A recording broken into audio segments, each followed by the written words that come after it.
Bismillah. Assalamualaikum warahmatullahi wabarakatuh.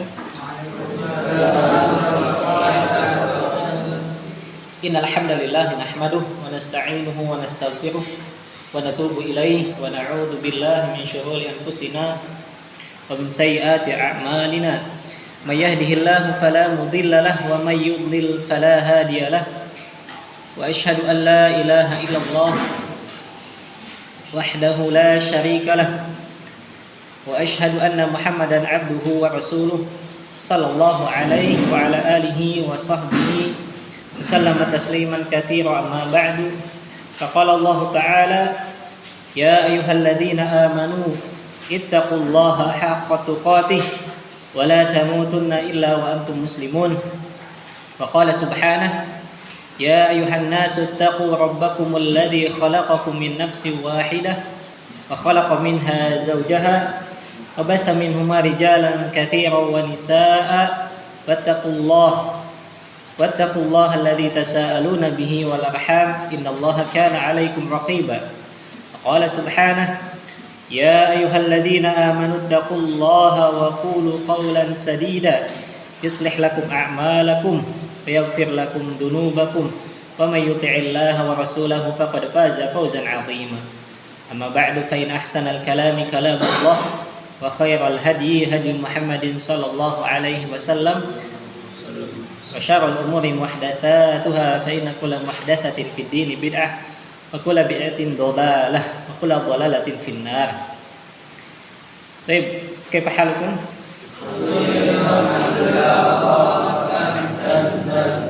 Baik, insyaallah al-yaum nuwasil darsana fil maddah al-aqidah fil kitab Thalathatul Usul, dengan kitab Thalathatul Usul.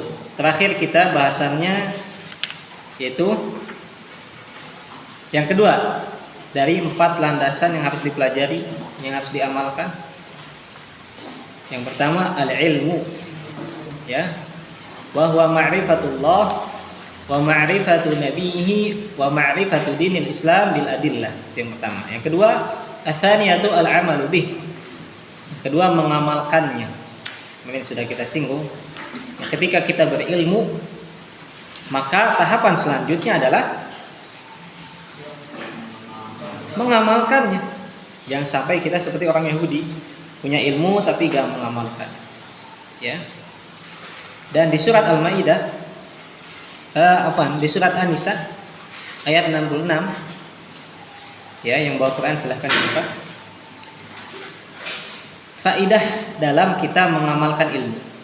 Allah berfirman, "Walau annahum fa'alu ma yu'aduna bih lakana khairan lahum wa ashadda tathbita wa idzal la'atainahum min ladunna ajran 'azima."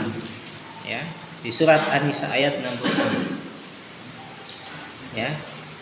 Walau annahum, kalau sekiranya mereka itu fa'alu, mengamalkan, ya, mengamalkan ma yu'aduna bih, apa-apa yang telah mereka dapatkan dari pelajaran, dari ilmu, dari faidah, ya, lakana khairal lahum, niscaya itu lebih baik bagi mereka. Itu baik bagi mereka, ya. Jadi kalau kita mengamalkan ilmu itu baik bagi kita, ya. Dan juga apa buahnya? Wa ashadda tathbita, dan itu akan mengokohkan kita. Hafalannya jadi kuat, ya.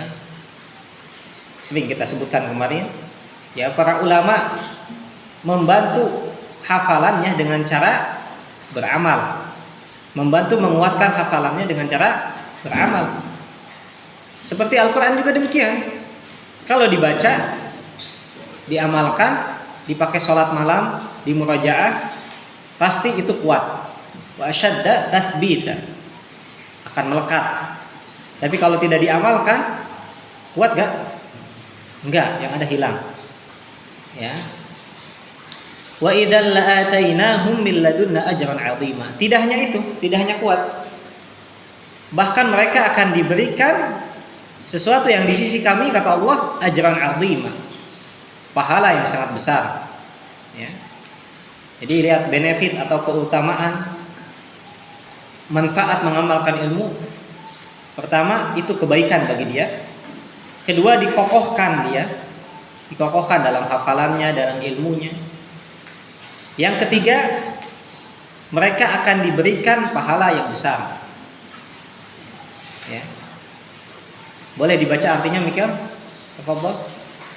Walau annahum, artinya seandainya mereka melaksanakan pengajaran yang diberikan kepada mereka, sungguh itu lebih baik bagi mereka dan lebih menguatkan iman mereka. Terus, wa idzal atainahum, selanjutnya Jika demikian halnya, pasti kami anugerahkan kepada mereka dari sisi kami pahala yang sangat besar. tuh, 3 utamaannya. Kalau kita mengamalkan yang telah diberikan kepada kita pelajaran, atau kalimatnya apa di situ? Mayu'aduna, apa-apa yang kalau sekiranya mereka mengamalkan. Dari yang pertama,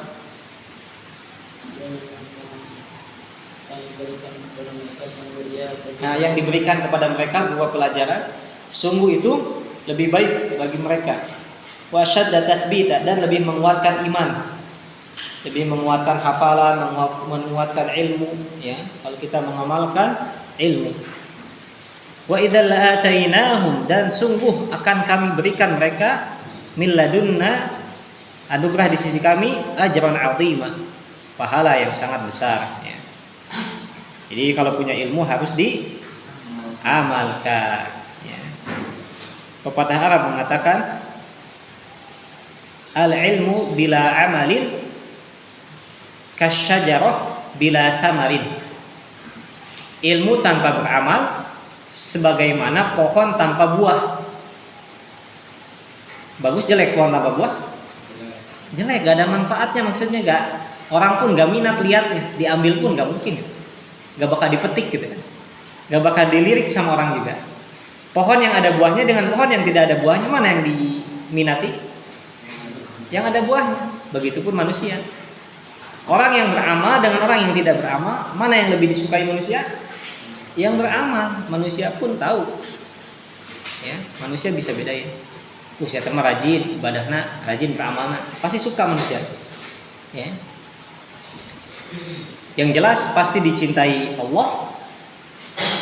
Kedua, dicintai makhluk, ya, pasti dicintai. Tapi kalau orangnya malas-malasan, gak mau ibadah, gak mau beramal, jangan harap dicintai manusia. Allah pun tidak cinta ke dia, ya, ya, begitu. Baik. Juga ulama lain berkata tentang beramal ini. Ada yang berkata, man amila bima alima awrathahu Allahu ilman ma lam ya'lam. Nah, ulangi. Man amila bima alima awrathahu Allahu ilman ma lam ya'lam. Barang siapa yang mengamalkan sesuatu yang telah dia ketahui, awrathahullah, maka Allah akan mewariskan ilman, ilmu, ma lam ya'lam, yang belum dia ketahui. Barang siapa yang mengamalkan ilmu yang dia ketahui, maka Allah akan memberikan ilmu yang belum dia ketahui, ya. Ini kalau kita pengen nambah ilmunya, gimana caranya? Diamalkan dulu. Amalkan dulu yang ada, nanti ditambah sama Allah ilmu, ya. Ditambah. Tapi kalau ilmu yang ada aja, misalkan punya hafalan 2 juz, gak pernah dimurojaah, gak pernah dipakai sholat, gimana mau nambah? Nambah sih nambah, mungkin lupa lagi, tapi, ya. Jadi harus diamalkan. Kalau pengen nambah ilmu, diamalkan, ya. Masuk ke penjelasan yang ketiga, ats-tsalitsatu ad-da'watu ilaih. Setelah kita beramal, ada kewajiban selanjutnya adalah berdakwah. Ad-da'watu ilaih, berdakwah kepadanya, kepada Allah, kepada agama. Ya. Sini disebutkan oleh Syekh, wa majalatud da'wati kathiratun minha ad-da'watu ila Allah Ta'ala bil khitabah wa ilqa'il muhadarat, wa minha ad-da'watu ila Allah bil maqalat, wa minha ad-da'watu ila Allah bi halaqatil ilmi, wa minha ad-da'watu ila Allah bit-ta'lifi wa nashrid din an tariqit ta'lif. Dan majal-majal dakwah banyak sekali. Majal itu media atau tempat.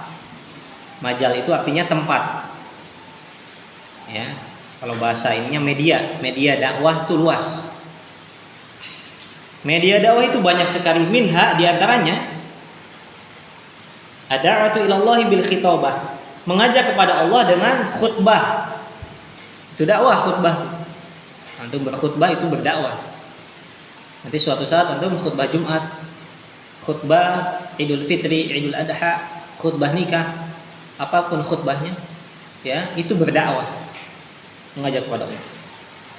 Kemudian majal yang kedua, ilqa'il muhadarah, menyampaikan muhadarah yang sering kita lakukan malam Ahad. Itu latihan dakwah itu. Latihan dakwah. Yang kedua apa? Menyampaikan muhadarah. Yang ketiga, dakwah dengan cara bil maqalat, ucapan-ucapan. Gak mesti di mimbar-mimbar, gak mesti. Ketika kita lewat di rumah si Abah lagi ngelamun, "Bah, ayo ke masjid, Bah, salat." Itu dakwah. "Bah, nanti main burungnya, main kutilangnya, nanti kita salat dulu." Nah, itu dakwah. Bil maqalat, dengan ucapan-ucapan. Ya. Perempuan misalkan ketemu temennya yang nggak pakai kerudung, afwan ukhti pakai kerudung, ya, itu aurat. Nah, itu dakwah juga. Apakah ucapan itu harus di masjid? Enggak. Dimanapun dakwah. Ya, di rumah, di kampung halaman, di sekolah, di jalan, ketika ketemu teman, silahkan. Ya, nggak mesti dakwah tuh duduk di mimbar. Duduk ngajarin kayak gini, nggak mesti. Semua orang bisa berdakwah. Semua orang bisa berdakwah. Ya. Dengan ucapan. Laki-laki misalkan, afwan akhi, celananya angkat, jangan melebihi mata kaki. Nah, itu dakwah bukan? Dakwah. Iya. Oh, kenapa emang katanya nggak boleh melebihi mata kaki? Antum jelaskan, ada hadisnya. Apa ancamannya orang yang melebihi mata kaki bagi laki-laki? Begitu. Ya, itu dakwah. Jadi banyak ya ucapan-ucapan dakwah. Itu yang gampang. Kita ucapkan salam, assalamualaikum. Itu dakwah bukan? Dakwah. Paling yang nggak biasa kaget, ada yang assalamualaikum gitu kan. Kalau nggak biasa kaget ya. Kita kasih tahu orang-orang awam. Ya. Dalilnya mana? Afsyus salam bainakum. Ucapan salam di antara kalian. Ketika kita mengucapkan salam, baik yang dikenal ataupun yang tidak dikenal, ucapan salam. Jangan ngucapin salam sama yang dikenal doang. Itu bahaya. Jadi introvert katanya, dengan alasan namanya introvert katanya. Enggak ada kata introvert kalau sudah berhadapan dengan dalil. Kata hadis Nabi, ucapan salam di antara kalian. Kita lebih milih introvert, ya gak perlu pahala. Mending milih ucapan Nabi. Ketika ketemu siapapun ucapkan salam. Ya tentunya laki-laki kepada laki-laki, perempuan kepada perempuan. Ya, jangan antum nanti ketemu akhwat langsung ucapkan salam. Ya, baik. Ucapkan salam. Ya. Karena dahulu perempuan itu gak ada yang keluar rumah. Di zaman sahabiah, ya, ada perempuan yang keluarnya cuma 3 kali dalam seumur hidupnya. Tapi perempuan sekarang ya tiap hari, tiap pekan ada aja keluar. Dulu yang di luar tuh laki-laki. Ya, perempuan soleha tuh betah di rumah. Makanya gak mungkin nanti ucapan salamnya ke perempuan karena jarang perempuan keluar rumah. Cuma 3 kali seumur hidup katanya. Pertama ketika dia dinikahkan, kedua ketika apa gitu, ketiga ketika dia dimakamkan. Gak pernah keluar rumah. 3 kali keluar rumah. Itulah perempuan soleha. Tapi perempuan sekarang sedikit-sedikit pengen keluar, pengen tampil. Ya. Masalahnya di situ. Ya. Beda dengan sahabiah terdahulu. Ya. Sahabat-sahabat Nabi yang perempuan. Jadi ucapan salam pasti sama laki-laki karena perempuan sedikit, gak ada yang di luar. Ya. Kemudian wa minha ad-da'watu ila Allahi bihalaqatil ilmi. Dan cara dakwah selanjutnya adalah membuat halaqah ilmu. Nah, seperti kita ini, halaqah ini. Halaqah itu kumpulan membahas ilmu. Halaqah Quran, halaqah hadis, halaqah ilmu syar'i, ya. Kemudian wa minha ad-da'watu ila Allahi bita'lifi wa nashrid din an tariqit ta'lif. Cara selanjutnya dakwah kepada Allah dengan tulisan, ditaklif. Nah, itu contoh dakwah. Awali harimu dengan bismillah. Itu dakwah, itu tulisan. Jangan tulisan tuh di pulang lope pulanah. Nah, itu bukan dakwah itu. Ada aja tuh diranjang di sakan gitu. Pulang lope pulanah. Aduh, ini bukan dakwah ini. Malah menghasut supaya berpacaran gitu kan. Nah, tulis di dinding tuh pakai kertas ditempel yang bagus misalkan. Contohnya itu awali harimu dengan bismillah. Ucapkan alhamdulillah misalkan. Perbanyak istighfar misalkan. Ya, dengan tulisan, ada tulisannya di baju gitu kan. Ya. Tulisannya di baju di belakang gitu kan. Bela Palestina. Gitu. Ya. Itu dakwah itu, dakwah. Ya, mana lagi di situ. Yang berkaitan dengan dalil Al-Quran dan hadis, ya. Jadi dakwah dengan apa? Tulisan. Sekarang mudah, semua orang bisa menulis. Di zaman sosmed ini, semua orang boleh menulis. Orang yang tidak punya kapasitas pun berani nulis. Gak punya ilmu yang memadai, asal nulis aja. Bikin opini, bikin segala macam, menggiring opini yang seolah-olah benar gitu. Ya. Kita yang punya dasar ilmu agama, tulis yang kita mampu. Ya. Punya hafalan hadis, tulis di status WA, status Instagram, Facebook. Ketika ratusan orang yang lihat, maka pahala ngalir ke kita. Dari ratusan itu mungkin yang beramal misalkan 1-2 orang, itu masih alhamdulillah mending daripada tidak sama sekali. Bikin konten itu dakwah. Dakwah dengan tulisan. Konten tulisan, video yang ada tulisannya. Ya. Jadi banyak ladang dakwah tuh. Gak mesti jadi ustadz depan mimbar gitu terus, enggak. Jadi konten kreator bisa berdakwah dia. Ya. Wa nashrid din an tariqit ta'lif, dan menyebarkan agama dengan cara tulisan. Menyebarkan agama dengan cara tulisan. Ya. Gak bisa nulis, malas nulis, video bisa. Ya, ngeupload berkata-kata misalnya. Misalkan Rama lagi kemana? Bandung misalkan. Kalau kita melihat pemandangan yang indah misalkan, ucapkan subhanallah, subhanallah, masya Allah gitu kan. Rabbana ma khalaqta hadza batila gitu kan. Ya, Tuhan kami, Tuhan tidak menciptakan sesuatu ini dengan batil. Ya. Ketika yang nonton, vlognya Rama misalkan, rame, followernya sampai ratusan juta misalkan. Ya, setiap yang lihat dia mendapatkan pahala, ya, ngalir. Ya. Jangan yang di share itu keburukan, yang ada dapat dosa. Di share game, apalagi musik di share, apalagi joget-joget gak jelas di share, apalagi istilahnya jedak-jeduk, aduh itu mah dosa yang nambah terus. Selama video itu masih ada, dosanya ngalir walaupun orangnya sudah meninggal. Bahaya. Artis-artis tuh banyak yang nyesel, betul. Artis banyak yang nyesel dia sudah bikin lagu, nyesel bikin video yang gak jelas. Ya. Nyesel dia. Udah meninggal gimana? Akunnya masih ada, ditonton jutaan orang, ngalir keburukan ke kuburan. Iya. Makanya sekarang ada jasa hapus akun kan? Iya, mereka udah sadar. Ya sampai akun kita ini jadi umur kedua. Mending umur keduanya kebaikan, tapi umur keduanya kejelekan, bahaya. Kita sudah meninggal, tapi dosanya masih nambah terus.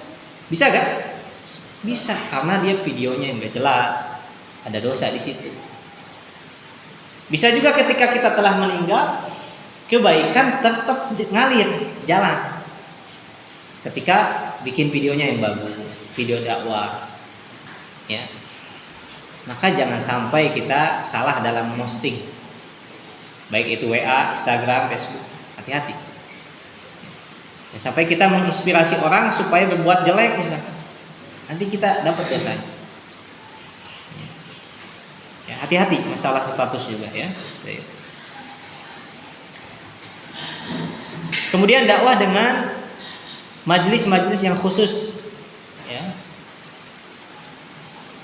Seperti majelis ilmu, ya, sudah pasti, ya.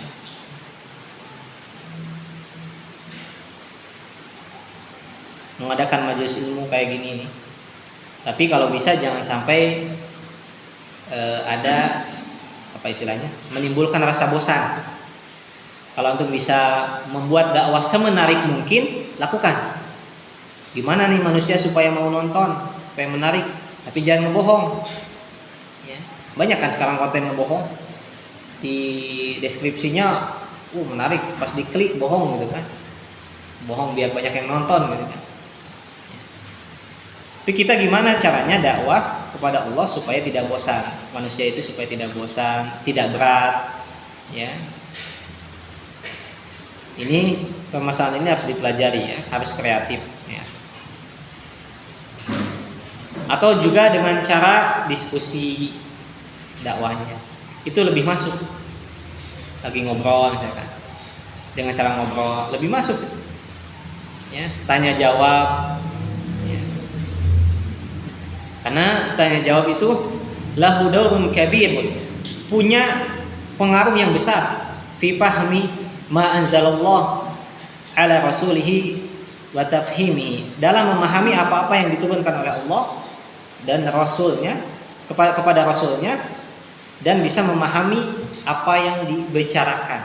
Jadi kalau ngobrol itu lebih masuk, ya, tanya jawab lebih masuk kan? Ada sebagian orang lebih suka tanya jawab, itu lebih masuk dakwahnya ke situ, ya.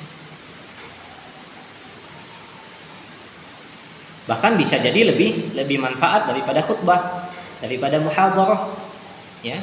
Sebagaimana yang kita ketahui, orang kalau ngobrol tuh nggak bosan, ya. Kalau lihat podcast bosan nggak? Enggak. Kalau lihat ceramah baru 10 menit, aduh, di YouTube misalnya. Tapi kalau lihat podcast, ditonton sampai selesai kayaknya. Karena podcast itu ada tanya jawabnya, ada pemantiknya, ya. Tidak bosan. Wa da'watu ila Allah azza wa jalla hiya wadhifatu rasuli alaihi wassalatu wassalam. Karena dan dakwah kepada Allah ini adalah jabatannya para rasul, pekerjaannya para rasul, ya.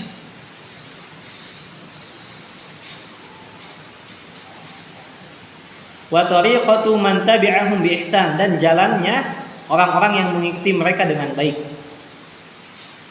Apabila seorang manusia mengetahui sembahannya, yaitu Allah, mengetahui nabinya, mengetahui agamanya, dan Allah telah memberikan taufik kepada dia, maka baginya harus berusaha mengamalkan atau mendakwahkan kepada saudaranya. Kalau kita sudah tahu siapa Allah, siapa Nabi, apa agama kita, kita diberi taufik sama Allah, bisa ibadah, bisa sholat, kita berikan kepada mereka yang belum tahu. Ajak mereka supaya mengamalkan juga, ya. Karena ini kenikmatan. Nikmat gak beramal dengan ilmu? Nikmat gak? Nikmat. Sholat dengan ilmu nikmat, ngaji dengan ilmu nikmat. Coba kalau orang ngaji tanpa tajwid, nikmat gak? Kedengarannya enak kan? Enggak. Antum bandingkan ketika antum waktu SD baca Quran dengan sekarang, lebih nikmat mana? Lebih nikmat sekarang karena sudah diajarin tajwidnya, diajarin makharijul hurufnya. Beda dengan SD, waktu SD mah asal aja baca tanpa ilmu, ya. Ilmu ini membuat seseorang jadi lebih nikmat menghayati, ya. menghayati amalannya, ya, dalam kehidupannya. Ya. Juga pahala dakwah, ya, disebutkan oleh Rasulullah kepada Ali bin Abi Thalib yang sering kita dengar, ya. Suatu hari pada perang Khaybar, ya, Rasul berwasiat kepada Ali, ya, kamu jalan ke Khaybar itu pelan-pelan saja katanya, ya, sampai ke tempat perang, kemudian jangan langsung dimusuhi. Apa dulu? Ajak mereka kepada Islam, ajak dulu, ya. Wa akhbirhum bima yajibu alaihi min haqqillahi ta'ala. Kemudian ketika mereka masuk Islam misalkan, kasih tahu, berikan kabar gembira kepada mereka, kasih tahu kewajiban-kewajiban dari hak Allah yang harus ditunaikan. Ya. Fawallahi, kata Rasulullah, fawallahi li an yahdiyallahu bika rajulan wahidan khairun laka min humrin na'am. Demi Allah, kata Rasul, kata Rasul, demi Allah, li an yahdiyallah, kalau sekiranya Allah memberikan hidayah bika, lewat perantara kamu wahai Ali, rajulan wahidan, satu orang aja yang dapat hidayah lewat perantara Ali bin Abi Thalib, itu pahalanya apa? Khairun laka min humrin na'am. Itu lebih baik bagimu daripada unta merah. Jadi kalau kita berdakwah, terus ada satu orang yang ikut ke kita, ikut ngaji sama kita, ikut sholat, ayo sholat yuk, ikut dia, misalnya. Itu pahalanya lebih baik, lebih besar daripada unta merah. Unta merah itu seperti, kalau kita mah Lamborghini, nah, mobil yang paling mewah di Indonesia, mobil apa? Lamborghini, misalkan Ferrari, apalagi, ya, pokoknya mobil-mobil mahal. Unta merah itu simbol di Arab dahulu, simbol kekayaan. Orang yang punya unta merah orang kaya. Ya. Nah, pahala dakwah, pahala mengajak orang kepada kebaikan lebih baik daripada unta merah. Ya, kalau kita bisa mengajak. Ya. Contoh misalkan kita gimana caranya? Ajak adik kelas kita yang di SD masuk pesantren. Ajak mereka belajar di pesantren. Secara otomatis dia ketika masuk pesantren, dia akan baca Quran, dia akan ngaji, dia akan sholat, akan puasa sunnah. Ya, ketika dia beramal, maka pahalanya ngalir ke kita, lebih dari unta merah. Ya, ya. Yang bisa ngajak itu bagus misalkan. Ya mudah-mudahan santri kelas 1 lebih banyak dari antum misalkan, karena ajakan antum misalkan, ya, penuh misalkan satu kelas tuh. Itu dakwah juga, ya. Itu dakwah. Insya Allah adiknya Labib udah masuk, Masya Allah. Itu pahala nanti bagi yang mengajaknya. Baik. Diajak sama abangnya gitu kan, Insya Allah. Baik.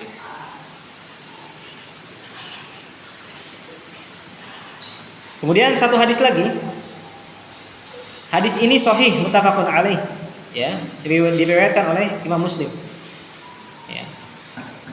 Man da'a ila huda kana lahu minal ajri mithlu ujuri man tabi'ahu la yanqusu dzalika min ujurihim syai'a wa man da'a ila dhalalah kana 'alaihi minal itsmi mithlu athami man tabi'ahu la yanqusu dzalika min athamihim syai'a.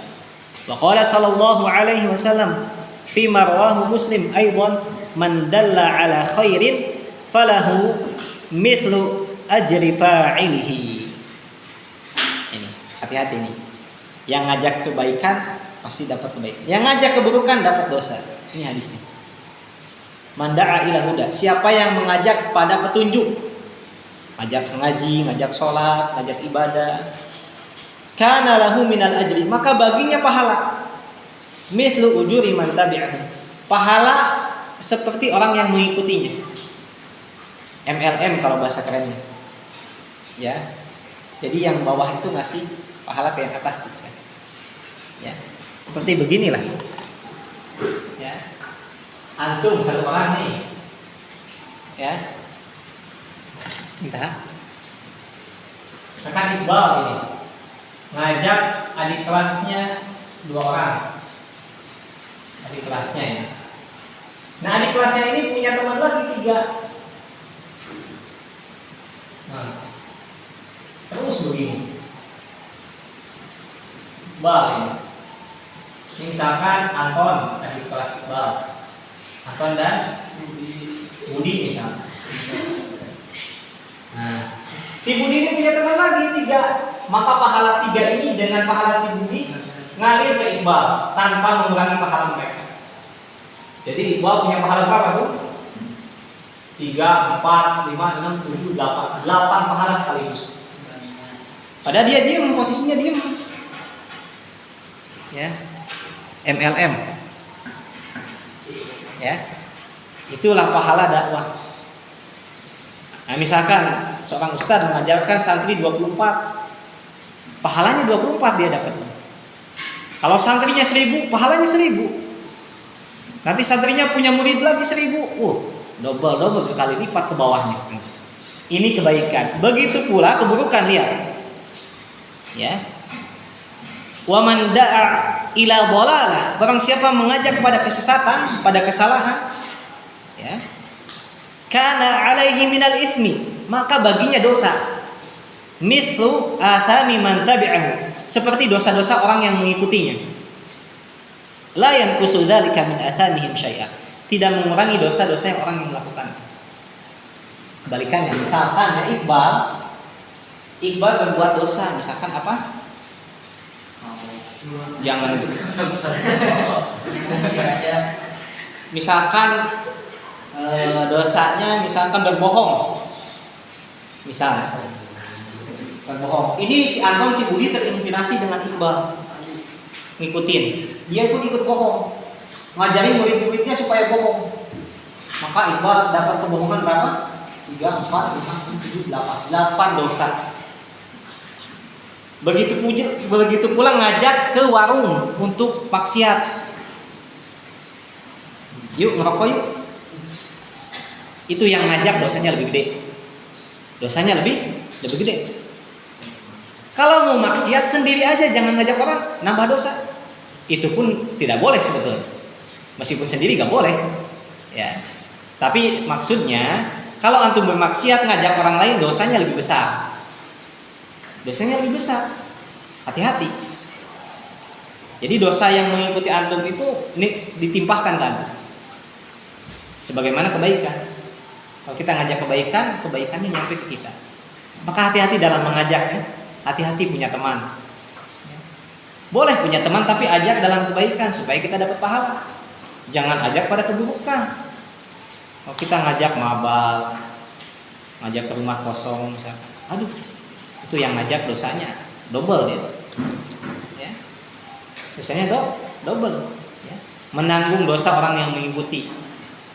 Memang sanggup, dosa sendiri aja banyak, ngapain ngajakin orang? Benar gak?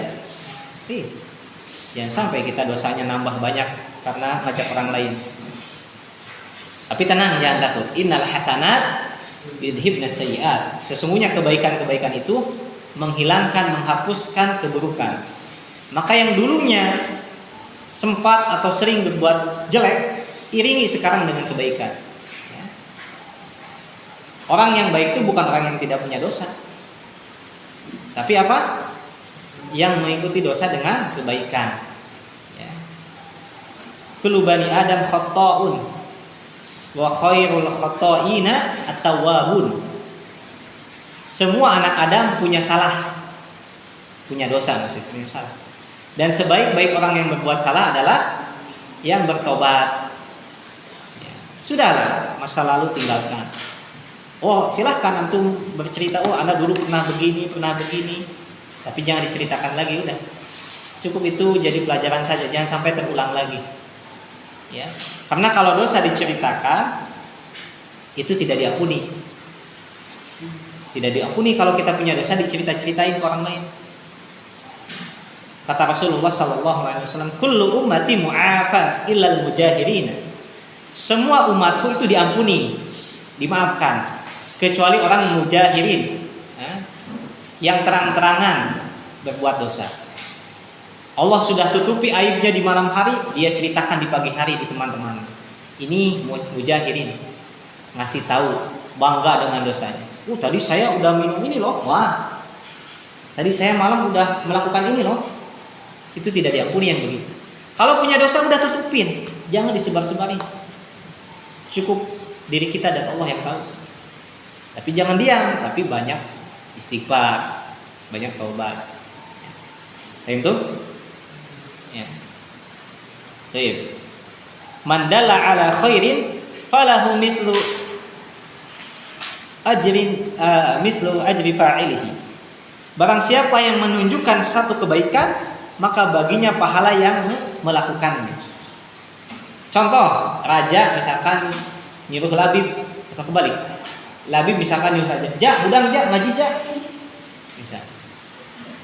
Ketika raja ngaji, maka pahalanya naik nyampe ke labib. Karena labib yang membangunkan. Ya. Enak gak? Enak. Maka suruh kebaikan, teman tuh disuruhnya kebaikan. Ya. Tapi beda ketika khutbah Jumat. Kalau ada yang ngobrol, biarin aja. Kalau khutbah Jumat ada larangannya. Ya. Man qala li akhika uskut wal imamu yakhutub faqad laghauta. Ya, au kama qala. Siapa yang bilang kepada saudaranya, "Diamlah kamu sedangkan khatib sedang berkhutbah," faqad laghauta, maka batal, sia-sia Jumatannya. Ya. Itu pengecualian kalau khutbah Jumat. Tapi kalau lagi bukan khutbah Jumat, silahkan suruh ya, yang telat, cepetan ke masjid cepetan ya. Seperti itu.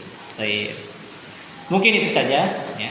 Baik, insyaallah pekan selanjutnya as-sabru 'alal adafi. Bersabar atas gangguan ya. Sudah berdakwah pasti ada gangguan. Baik. Hal min soal? Tamam? Naktafi bidu'ai kafaratul majlis. Subhanallahumma bihamdika asyhadu an la ilaha illa anta astaghfiruka wa atubu ilaik. Assalamualaikum warahmatullahi wabarakatuh.